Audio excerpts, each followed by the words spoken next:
Netanyahu ने ये जो प्लान है वो माना है प्रेशर के तहत, क्योंकि अमेरिकनों ने उसके ऊपर प्रेशर डाला है। इसराइल की आइसोलेशन बहुत हो गई है। उनका जो जो हमला कतर पे किया था वो बहुत बड़ी गलती थी उनकी। तो मेरे ख्याल में अमेरिकनों ने उन पर प्रेशर डाला है इसको मानने के लिए। पर नेतन्याहू इतनी आसानी से ये अपनी जो पोजीशन है वो नहीं छोड़ेगा।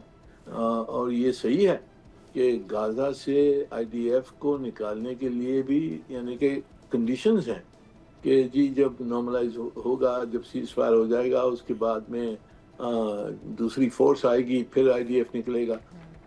तो इसमें बहुत सारी चैलेंजेस हैं, एम्बिगुइटीज हैं, जिसको क्लैरिफाई करना होगा और दुरुस्त करना होगा।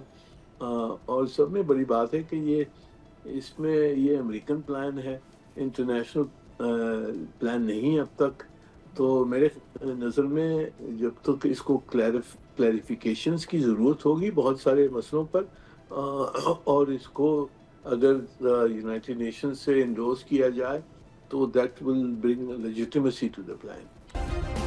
सब्सक्राइब करें और बेल दबाएं ताकि कोई खबर रह न जाए।